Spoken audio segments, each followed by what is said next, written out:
மதுரை மாவட்டம் திருமங்கலத்தில் நடைபெறும் பரப்புரை கூட்டத்தில் திமுக மற்றும் கூட்டணி கட்சி வேட்பாளர்களை ஆதரித்து முதல்வர் ஸ்டாலின் பரப்புரை மேற்கொண்டு வருகிறார். நேரடியில் பார்க்கலாம். இப்போ நம்முடைய வெல்லும் வேட்பாளர்களை உங்களுக்கு அறிமுகப்படுத்த போறேன். முதல்ல மதுரை கிழக்கு சட்டமன்ற தொகுதி நமது வெல்லும் வேட்பாளர் அமைச்சர் பி மூர்த்தி அவர்கள். மதுரையில மூர்த்திக்கு அறிமுகம் தேவையா? என்னுடைய அன்பை மட்டுமல்ல, உங்க எல்லோருடைய அன்பையும் பெற்றவர்தான் மூர்த்தி. அமைச்சரா பணியாற்றி மாபெரும் சாதனைகளை செஞ்சவர், தன்னுடைய துறையில முத்திரை பதிச்சவர். அவருக்கு உதயசூரியன் சின்னத்துல மீண்டும் உங்க வாக்குகளை அளிக்கணும். அடுத்து மதுரை மத்தி சட்டமன்ற தொகுதி நம்ம வெல்லும் வேட்பாளர் அமைச்சர் பிடிஆர் பழனிவேல் தியாகராஜன் அவர்கள். நீதி கட்சி தலைவர்களில் ஒருவரான பி.டி. ராசன் அவர்களுடைய பேரன், பண்பாளர் கழகத்தின் மாண்பாளர் பிடிஆர் பழனிவேல்ராஜன் அவர்களுடைய அருமை மகன் நம்முடைய பிடிஆர். சிந்தனையிலும் சரி, விவாதங்களிலும் சரி, பிடிஆரை வீழ்த்துறது முடியாத செயல். அவருக்கு உதயசூரியன் சின்னத்தில் மீண்டும் உங்க வாக்குகளை அளிக்கணும். அடுத்து மதுரை வடக்கு சட்டமன்ற தொகுதி நம்ம வெல்லும் வேட்பாளர் கோ தளபதி அவர்கள். ஒன்றிய இளைஞரணி அமைப்பாளராக இருந்து தன்னுடைய உழைப்பால உயர்ந்து மதுரை மாநகர் மாவட்ட செயலாளராக நீண்ட காலமாக பணியாற்றி வரக்கூடியவர். அவருக்கு உதயசூரியன் சின்னத்தில் உங்க வாக்குகளை அளிக்கணும். அடுத்து திருமங்கலம் சட்டமன்ற தொகுதி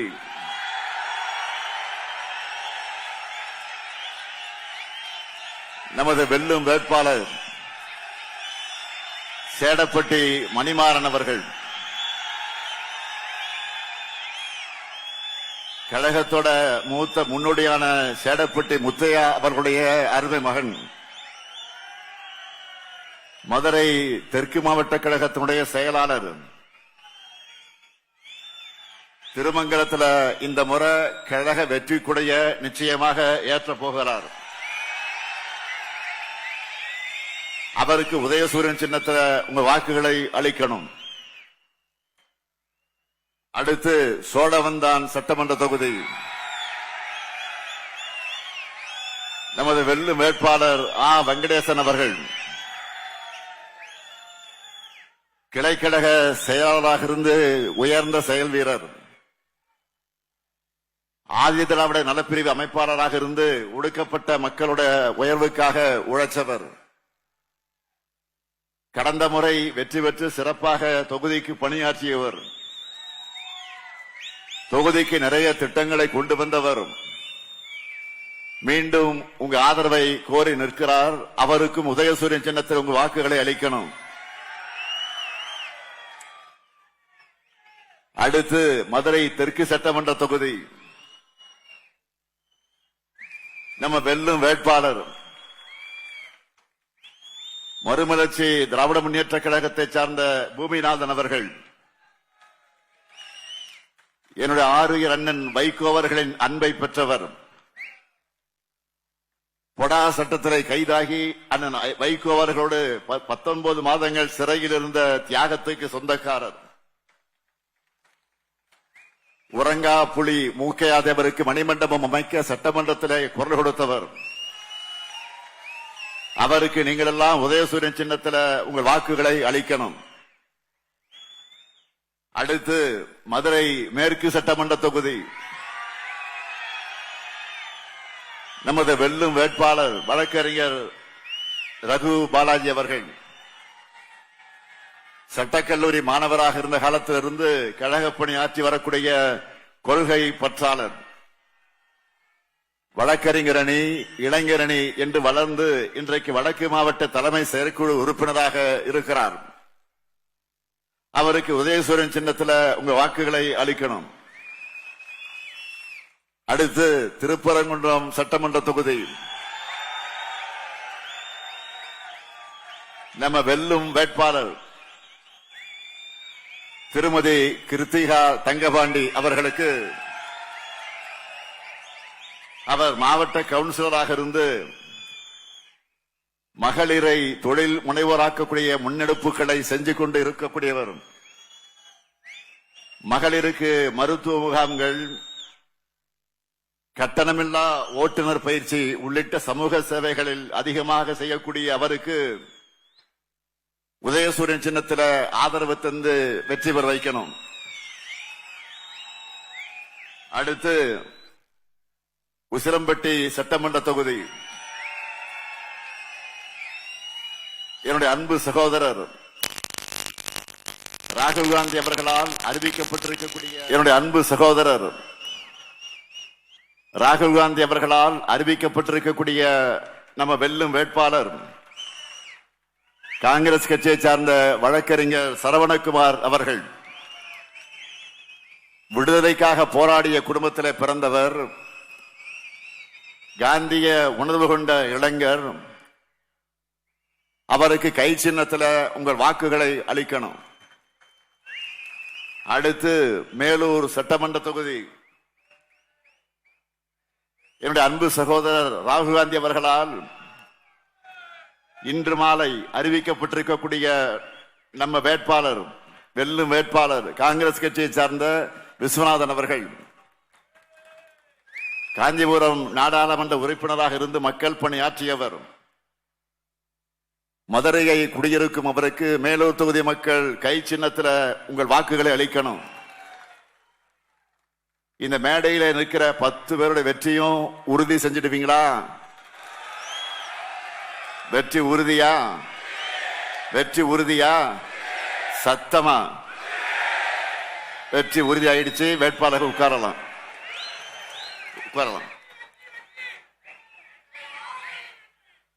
மதுரையோட வளர்ச்சி என்றாலே திமுக தான். நம்ம ஆட்சி காலங்களில் செய்யப்பட்டிருக்கக்கூடிய முத்தாய்ப்பான சிலவற்றை சொல்லணும்னா 1971 மதுரை மாநகராட்சியாக ஆனது. மாவட்ட நீதிமன்றம், மதுரை முத்து மேம்பாலம், ஆண்டாள்புரம் மேம்பாலத்துக்கு பசும்பன் திருமணகர் பெயர், தியாகி எம்என்ஆர் சுப்பராமன் மேம்பாலம், மானம் காத்த மருதுபாண்டியருக்கு சில, இப்படி சொல்லிக்கொண்டே போகலாம். இப்போ நம்ம திராவிட மாடல் அரசுல 2 முக்கியமான அமைச்சர்கள் மதுரைக்கு கிடைச்ச காரணத்தாலதான் கடந்த 5 ஆண்டுகள்ல செஞ்ச சாதனைகளை ஹைலைட்டான சிலவற்றை இப்ப சொல்றேன். தென் தமிழ்நாட்டின் அறிவு ஆலயமாக மாறி நம்ம வீட்டு பிள்ளைகள் படிச்சு முன்னேற துணையாக இருக்கக்கூடிய கலைஞர் நூற்றாண்டு நூலகம். பெருமையோடு சொல்றேன், கடந்த ஆண்டு மட்டும் கலைஞர் நூற்றாண்டு நூலகத்தில் படிச்சு 24 பேர் டிஎன்பிஎஸ்சி தேர்ச்சி பெற்றிருக்கிறாங்க. இந்த நூலகத்துடைய பயன் என்னன்னு போட்டித் தேர்வில் பாஸ் பண்ணி இருக்கக்கூடிய அவினாஷ் என்ற மாணவன், அவன் சொன்னதை நான் சொல்லுகிறேன். இது மாதிரியான திறன் மேம்பாட்டு படிப்புகளை படிக்கணும்னா 1 லட்சம் ரூபாய் வரை செலவாகும். ஆனா கலைஞர் நூலகத்தில் எந்த செலவும் இல்லாமல் தேர்வு எழுதி பாஸ் ஆகிட்டேன் அப்படின்னு அவினாஷ் சொல்லி இருக்கிறார். அதே போல பழங்கானத்தை சார்ந்த மாற்றுத்திறனாளி சகோதரர் ஸ்ரீகாந்த் அவர்கள் இங்க இருக்கக்கூடிய வசதிகளை பயன்படுத்தி படிச்சு வங்கியினுடைய உதவி மேலாளராக தேர்வில் தேர்ச்சி பெற்ற உடனே என்ன பேட்டி கொடுத்தார் தெரியுமா? என்னுடைய கனவுக்கு கை கொடுத்தது கலைஞர் நூற்றாண்டு நூலகம்னு நிகழ்ச்சியா பேசியிருக்கிறார். இந்த மாதிரி நம்ம இளைஞர்கள் சாதனை படைக்கணும்னு தான் ஒவ்வொரு திட்டங்களையும் சாதனை திட்டங்களாக நிறைவேற்றிக் கொண்டிருக்கிறோம். அடுத்து நம்முடைய பண்பாட்டு அடையாளமான ஜல்லிக்கட்டு போட்டிகளை சிறப்பா நடத்த வேண்டும் என்று அலங்காநல்லூர் கீழக்கரை பகுதியில் கலைஞர் நூற்றாண்டு ஏறுதழுவு அரங்கம். அது மட்டுமல்ல, மேலமடையில மிக நீளமான வீரமங்கை வேலுநாச்சியார் மேம்பாலம், சமீபத்தில் என்னால திறக்கப்பட்ட கோரிப்பாலை நேதாஜி சுபாஷ் சந்திரபோஸ் மேம்பாலம், திருமங்கல கள்ளிக்குடி இடையிலான வீரபாண்டிய கட்டபொம்மன் மேம்பாலம், உலகத்தரத்தில் ஹாக்கி விளையாட்டு அரங்கம், தினமும் 10,000 பேர் மக்கள் வந்து மகிழக்கூடிய புனரமைக்கப்பட்ட வண்டியூர் பூங்கா. மதுரை மக்கள் இதை இப்போ என்ன சொல்றீங்க? அந்த பார்க்க பார்த்துட்டு என்ன சொல்றீங்கன்னா, குட்டி மெரினா மாதிரி மதுரைக்கு கிடைச்சிருக்குன்னு பேசுறீங்க. வைகை வடகர சாலை மேம்பாடு, சிட்கோ தொழிற்பூங்கா, காவேரி குடிநீர் திட்டம், இதுவரை இல்லாத அளவுக்கு மதுரை மாவட்டத்தில் மட்டும் 1,22,680 பேருக்கு இ பட்டாக்கள். செல்லூர் கண்மாயிலிருந்து வைகை ஆறு வர சிமெண்ட் கால்வாய் அமைக்கக்கூடிய பணி, ஏராளமான பணிகளை செஞ்சு முடிச்சிருக்கிறோம். அது மட்டுமா, செல்லூர்ல பந்தல்குடி மேம்பாலம், கள்ளழக திருக்கோயில் 40 கோடி ரூபாயில பக்தர்களுக்கான வசதிகள், திருப்பரங்குன்றத்தில் ரேப்கார் வசதி ஆகிய பணிகள் தொடங்க போகுது. பிப்ரவரி கடைசியில நான் மதுரைக்கு வந்தது உங்களுக்கெல்லாம் ஞாபகம் இருக்கா? 1,536 கோடி ரூபாய் மதிப்பிலான கூட்டு குடிநீர் திட்டத்தை தொடங்கி வச்சேன். கரிமேட்டில் அறிவியல் மையம், மதுரை எல்காட் பிணைக்கல் நிறுவனத்தோட உலகளாவிய சிறப்பு பொறியியல் மையம் விரிவாக்கம். நம்ம மதுரைக்கு பல ஆயிரம் இளைஞர்கள், அவர்களுக்கெல்லாம் வேலைவாய்ப்பை உருவாக்கக்கூடிய வகையில் முயற்சிகள் என்ற வகையில அந்த பயணம் அமைஞ்சது. அந்த நேரத்தில் ஆங்கில பத்திரிகைகள் எல்லாம் என்ன எழுதுனாங்க தெரியுமா? மதுரைய தென் தமிழ்நாட்டின் வளர்ச்சி மையமா மாத்திரம்னு ஸ்டாலின் முடிவு பண்ணிட்டார். அதுக்கான திட்டங்களை நிறைய கொண்டு வந்துட்டே இருக்கிறார் என்று எழுதினாங்க. நியூ இந்தியன் எக்ஸ்பிரஸ் பத்திரிகையில் இந்த செய்தி வந்திருக்கு. இப்படி மதுரைக்கான வளர்ச்சியை முன்னெடுக்கும் மாடல் தான் திராவிட மாடல். மகளிரை முன்னேற்றும் மாடல், இளைஞர்களுடைய வாழ்விலை ஒளியேற்றும் மாடல், முதியோர்களுக்கு அன்பு கரம் நீட்டு மாடல், எல்லாத்துக்கும் மேல அனைத்து மக்களும் மத நல்லிணக்கத்தோடு வாழ்வதற்கான மகத்தான மாடல். ஆனா என்டிஏ முன்வைக்கிறது வளர்ச்சியை கெடுக்கிற ஆரிய மாடல், மத நல்லிணக்கத்தை கெடுக்கிற ஆரிய மாடல், மக்களை பிளவுபடுத்துகிற ஆரிய மாடல். இன்னும் சொன்னா மதுரையை மணிப்பூரா மாத்த துடிக்கிற வன்முறை மாடல். அண்ணன் தம்பியா, அக்கா தங்கையா, உறவு முறையோடு பாசமா பழகிற மதுரை மக்கள் செம புத்திசாலிகள். அதனாலதான் கலவரத்தை தூண்ட நடச்சவங்களோட சதிய சிறப்பாக முறியடிச்சீங்க. அதற்காக உங்க பாதப்படர்களை தான் தொட்டு நான் நன்றி கூறுகிறேன். மதுரைக்காரங்க எப்படிப்பட்டவங்க? கறிதோசை பரோட்டான்னு நல்லா சாப்பிட்டோமா? வெயிலுக்கு இதமா ஒரு ஜிகதண்டாவை குடிச்சோமா? தெப்பக்குளம் பக்கமாக காலராக நடந்தோமா? கோயில் திருவிழாக்களை கொண்டாடினோமா? என அமைதியாக விரும்புகிறவங்க நீங்க.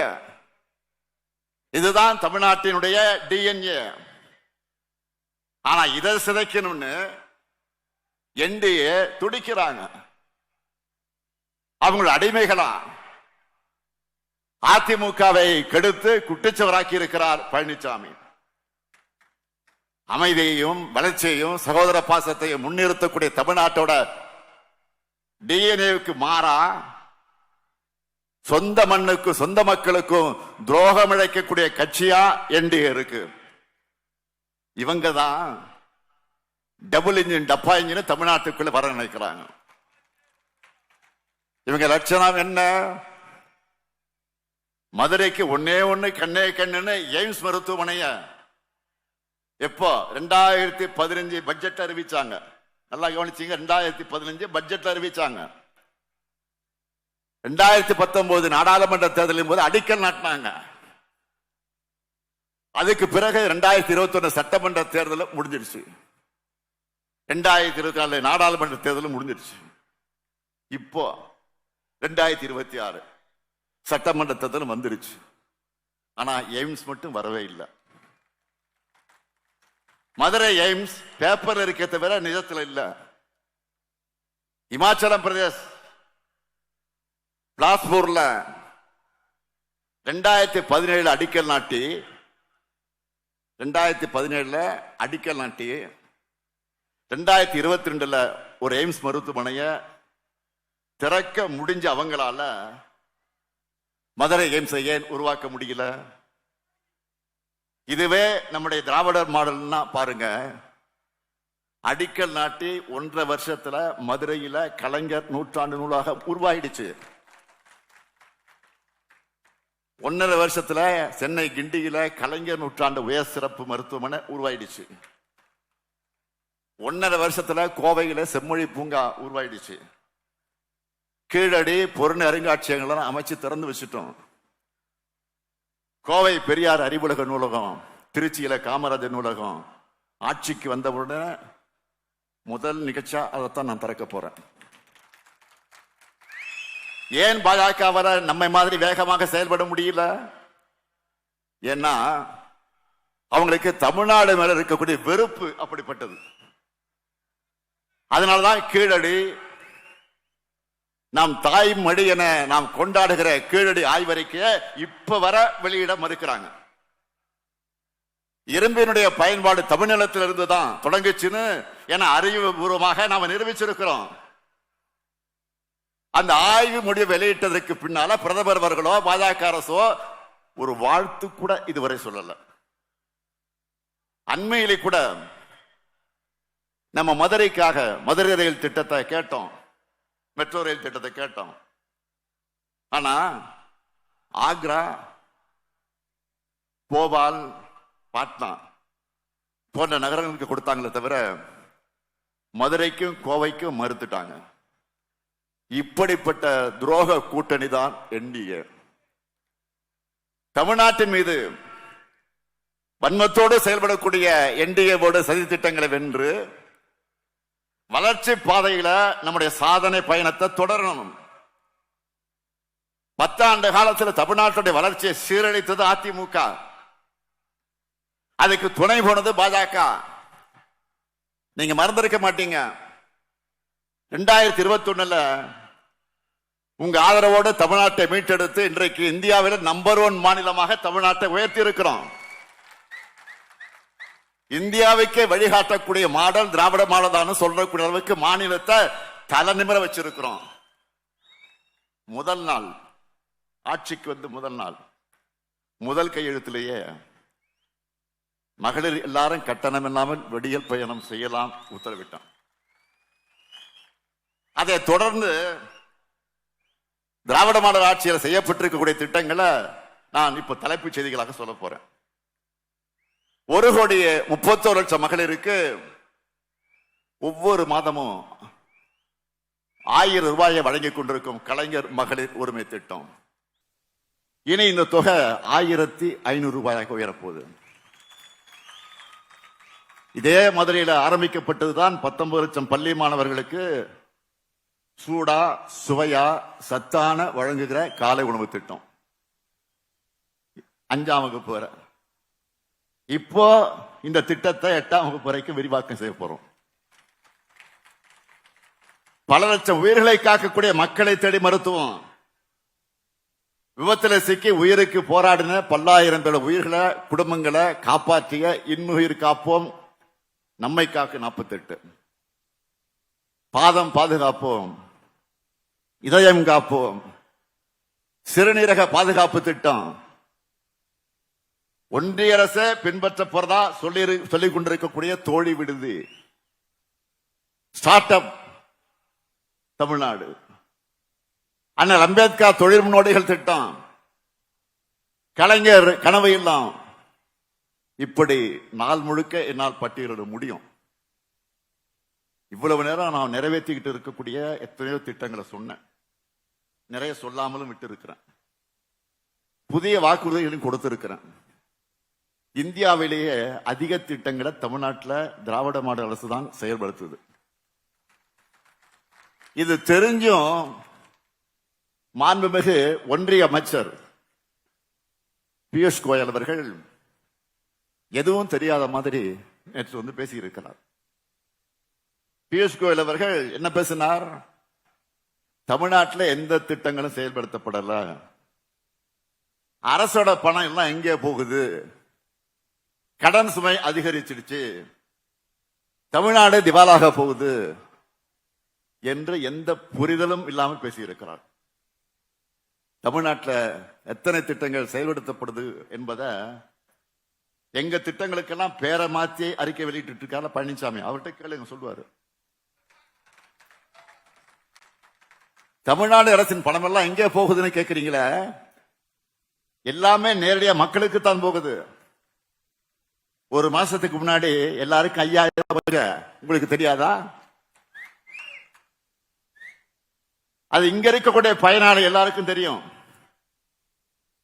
நாங்க கேட்கிறது, தமிழ்நாட்டு மக்கள் ஒன்றிய அரசுக்கு கட்டக்கூடிய வரி பணம் எல்லாம் எங்க போகுது? தமிழ்நாட்டுக்கு 80,000 கோடி ரூபாய் கொடுத்திருக்கோம்னு அவர் சொல்லி இருக்கிறார். மாண்புமிகு ஒன்றிய அமைச்சர் திரு கோயல் அவர்களே, அப்படியே கொஞ்சம் உத்தரப்பிரதேசம், மத்திய பிரதேசம், பீகார், ராஜஸ்தான் போன்ற நீங்க ஆட்சி செய்யக்கூடிய மாநிலங்களுக்கு எவ்வளவு நிதியை கொடுத்திருக்கீங்க என்பதையும் சேர்த்து சொல்லுங்க.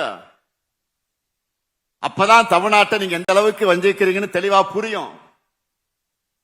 தமிழ்நாட்டுடைய கடன் பத்தி பேசியிருக்கீங்களா? நேற்று உங்க அமைச்சரவையில் இருக்கக்கூடிய நண்பர் தர்மேந்திர பிரதான் அவர்களுக்கு நான் ஒரு சவால் விட்டேன். இன்று உங்களுக்கு ஒரு சேலஞ்ச் பண்றேன். தமிழ்நாடு ஒன்றிய அரசுக்கு கொடுக்கிற ₹1 பதிலாக திரும்ப எங்களுக்கு எவ்வளவு கிடைக்குது, அதே வாயாக்காலக்கூடிய மாநிலங்களுக்கு எவ்வளவு கிடைக்குது? இந்த கம்பேரிசனை வெளிப்படையா அறிவிக்க உங்களால் முடியுமா? சொன்னா உங்க கூட்டு வெளிப்பட்டு விடும். நான் உண்மையை உடைச்சு சொல்லிட்டான். பாஜக ஆளக்கூடிய வட மாநிலங்களுக்கு தர அதே அளவு நிதி பெறுவ தமிழ்நாட்டுக்கு நீங்க வழங்கினா தமிழ்நாட்டு கடனை அடைஞ்சு நமக்கு நிதி நெருக்கடி இருக்காது. எங்க பணத்தை வாங்கிக்கிட்டு எங்க கிட்டே பணம் எங்கன்னு போகுதுன்னு கேட்கிறீங்களே, இது நியாயமா? பிள்ளையையும் கிள்ளி விட்டு தொட்டிலையும் ஆட்டுறது சொல்லுவாங்களே, அது இதுதானா? பாஜகவுக்கு திமுக மீதான கோபம் மட்டுமல்ல, அவங்களுக்கு தமிழ்நாட்டு மேலையும் வெறுப்பு தான். இத்தனை நெருக்கடியை கொடுத்தோம். பொருளாதார வளர்ச்சியில, ஜிபிடி வளர்ச்சியில, தனிநபர் வருமானத்தில், ஜிபிடி வளர்ச்சியில, தனிநபர் வருமானத்தில், ஆடை, காலணிகள், மின்னணு பொருள் ஏற்றுமதியில, இப்படி எல்லாத்தையும் நாம நம்பர் 1 இருந்தா வெறுப்பு வரத்தானே செய்யும். அதுக்காக இந்தியாவோட மிக முன்னேறின மாநிலத்தை பார்த்து திவால் ஆகிடும் ஒன்றிய அமைச்சர் பியூஷ் கோயல் சொல்றது ரொம்ப டூ மச். பார்த்துக்கிட்டே இருங்க, என்டிஏ தான் தமிழ்நாட்டில் திவாலாக போகுது. நிதி நிர்வாகம் பற்றி தமிழ்நாட்டுக்கு இவ்வளவு அக்கறையா பாடம் எடுக்கிறீங்களா? பாஜக ஆட்சிக்கு வந்ததிலிருந்து இந்தியாவுடைய பொருளாதாரத்துடைய நிலை என்ன? ஆட்சிக்கு வந்தா டாலருக்கு நிகரான இந்திய ரூபாயுடைய மதிப்பு அப்படியே தூக்கி நிறுத்திடுவோம்னு வாய்க்கிழே பேசுறீங்களா இல்லையா? இன்று என்ன நிலைமை இப்போ சொல்லுங்க. வரலாற்றில் அளவுக்கு ரூபாய் மதிப்பு பாஜக ஆட்சியில வீழ்ச்சியை சந்திச்சிட்டு இருக்கு. இன்னும் கொஞ்ச நாள்ல செஞ்சுரி போட போகுது. போய் முதல்ல அதை எப்படி தடுக்கணும் பாருங்க. பரீட்சையில ஃபெயிலான ஸ்டூடெண்ட் வந்து எல்லா சப்ஜெக்ட்லயும் டாப்பரா இருக்கக்கூடிய எங்களுக்கு அட்வைஸ் பண்ணலாமா? முதல்ல நீங்க பாஸ் மார்க் அச்சு வாங்கிட்டு வந்து அப்புறமா தமிழ்நாட்டு கதையை பேசுங்க. 2021 திராவிட மாடல் ஆட்சிக்காக மக்களுடைய ஆதரவை கேட்டு வரும்போது அடுத்த 10 ஆண்டுகளுக்கான தொலைநோக்கு பார்வையை உறுதிமொழிகளாக கொடுத்துட்டு தான் வாக்கு கேட்டேன். அந்த அடிப்படையில் திராவிட மாடல் என்பது 2.0 ஆட்சியில் எதிர்கால தமிழ்நாட்டை கட்டமைக்க போற செயல் திட்டம் அடங்கிய தேர்தல்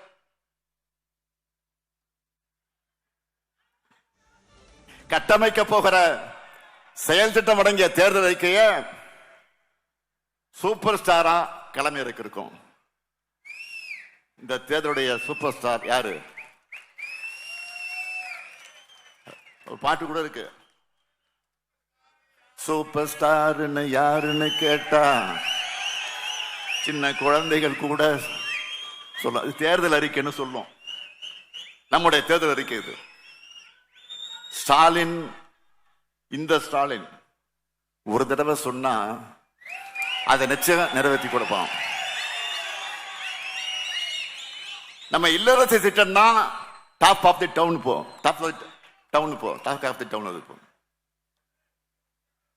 இப்பவே வீட்டுக்கு என்ன புது பொருளை வாங்கலாம் அப்படின்னு தாய்மார்கள் எல்லாம் பெண்கள் எல்லாம் டிஸ்கஸ் பண்ண ஆரம்பிச்சுட்டாங்க.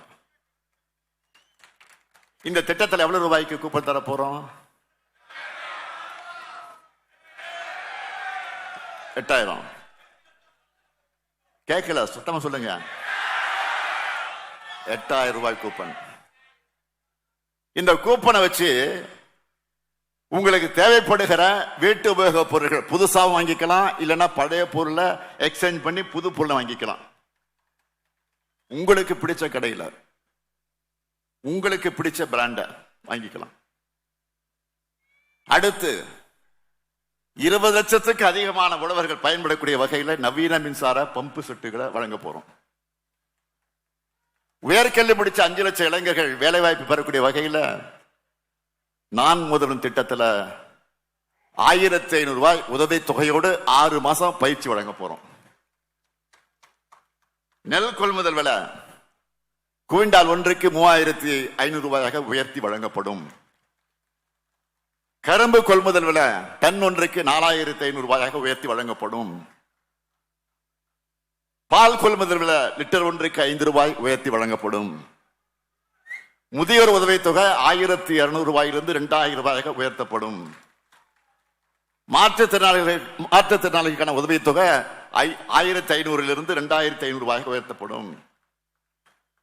2030 ஆண்டிற்குள்ள மாவட்ட மற்றும் மாவட்ட அளவில் இருக்கக்கூடிய அரசு மருத்துவமனைகள்ல டயாலிசிஸ் சிகிச்சைக்கான கருவிகள் 2 மடங்காக்கப்படும். தொழிற்சாலைகள் அதிகமாக இருக்கக்கூடிய நகரங்கள்ல பெண்கள் வேலைக்கு செல்வதை எளிதாக்கக்கூடிய பொருட்டு 1000 குழந்தைகள் காப்பகங்கள் உருவாக்க போறோம். கலைஞர் கனவு இல்லம் உள்ளிட்ட திட்டங்கள் மூலமா வீடற்ற ஏழைகளுக்கு அடுத்த 5 வருஷத்துல 10 லட்சம் வீடுகள் கட்டித்தரப்படும். தென் மாவட்டங்களுக்கான சிறப்பு வளர்ச்சி திட்டம் செயல்படுத்தப்படும். இது நிறைவேறும் போது தென் மாவட்டங்கள்ல மருத்துவ வசதிகள் மற்றும் தொழில் வளர்ச்சியில பெரிய புரட்சி நடந்திருப்பதை நீங்க பார்ப்பீங்க. இது போக மதுரைக்காகவே பல சிறப்பு வாக்குறுதிகளை அறிவிச்சிருக்கிறோம். பாத்தீங்களா? மதுரைக்கு என்னவெல்லாம் இருக்குன்னு சொல்லட்டா? மதுரையில புற்றுநோய்க்கான நவீன சிகிச்சை வசதிகள் ஏற்படுத்தப்படும். அதிக செலவு ஏற்படும் பகுப்பாய்வுகளை மேற்கொள்ள சிறப்பு ஆய்வகம் மதுரையில தொடங்கப்படும். நான் முதல்வன் 2.0 திட்டத்தில் மதுரை பகுதியை சார்ந்த 1 லட்சம் இளைஞர்களுக்கு மருத்துவம் மற்றும் சுற்றுலாத்துறை சார்ந்த திறன் பயிற்சிகள் வழங்கப்படும். உலகத்தரமிக்க குளோபல் லேலண்ட்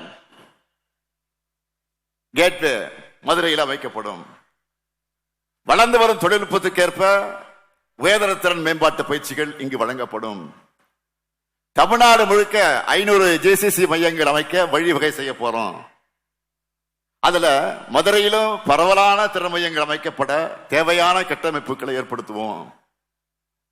மதுரையில உணவு பதப்படுத்தக்கூடிய குழுமம் அமைக்கப்படும். நவீன பண்பாட்டு அரங்கம் அமைக்கப்படும். மதுரைக்கு அருகில உலகத்தர வசதிகளோட புதிய நகரம் அமைக்கப்படும். நாங்க சொன்னா சொன்னதை செய்வோம். நான் கலைஞருடைய மகன், சொன்னதை மறக்க மாட்டேன், மறுக்க மாட்டேன். தமிழ்நாட்டை தலைநிமிர வைக்கிறது தான் நம்முடைய கொள்கை. இந்தியை திணிக்கிறதுக்காக நம்முடைய குழந்தைகளுடைய கல்வி நிதியை கூட நிறுத்தி வச்சிருக்கக்கூடிய பாஜகவும் அதுக்கு துணை போகக்கூடிய அதிமுக செஞ்சிருக்கக்கூடிய துரோகத்துக்கு அந்த கூட்டணிக்கு தமிழ்நாட்டு மக்கள் தண்டனை தரப்போகக்கூடிய நாள் தான் ஏப்ரல் 23. எனவே மதுரை கிழக்கு தொகுதியில பி மூர்த்தி அவர்களுக்கும், மதுரை மத்திய தொகுதியில பிடிஆர் பழனிவேல் தியாகராஜன் அவர்களுக்கும், மதுரை வடக்கு தொகுதியில கோ தளபதி அவர்களுக்கும், திருமங்கலம் தொகுதியில செடப்பட்டி மணிமாறன் அவர்களுக்கும், சோழவந்தான் தொகுதியில வெங்கடேசன் அவர்களுக்கும், மதுரை தெற்கு தொகுதியில பூமிநாதன் அவர்களுக்கும், மதுரை மேற்கு தொகுதியில ரகு பாலாஜி அவர்களுக்கும், திருப்பரங்குன்றம் தொகுதியில கிருத்திகா தங்கபாண்டி அவர்களுக்கும் உதயசூரிய சின்னத்தில் வாக்களிக்க வேண்டும். அதேபோல உசிலம்பட்டி தொகுதியில காங்கிரஸ் வேட்பாளர் சரவணகுமார் அவர்களுக்கும், மேலூர் தொகுதியில விஸ்வநாதன் அவர்களுக்கு கை சின்னத்தில் வாக்களித்து பெருவாரியான வாக்கு வித்தியாசத்தில் வெற்றி பெற வைக்கணும். நான் மதுரை மக்களை எல்லாம் கேட்டுக்கொள்ள விரும்புகிறேன். தமிழ்நாடு அணியா டெல்லி அணியா என்ற இந்த ஜனநாயக போர்ல அரசியல் விருப்பு வெறுப்புகளுக்கு அப்பாற்பட்டு தமிழ்நாடு அணிய நீங்க ஆதரிக்கணும். தமிழ்நாட்டில் திராவிட மாடல் நல்லாட்சியை தொடர்ந்திட, தமிழ்நாடு வளர்ந்திட ஆதரிப்பீர். மதச்சார்பற்ற முற்போக்கு கூட்டணி வேட்பாளர்களை வெல்வோம் ஒன்றாக, வெல்வோம் ஒன்றாக, வெல்வோம் ஒன்றாக. நன்றி, வணக்கம்.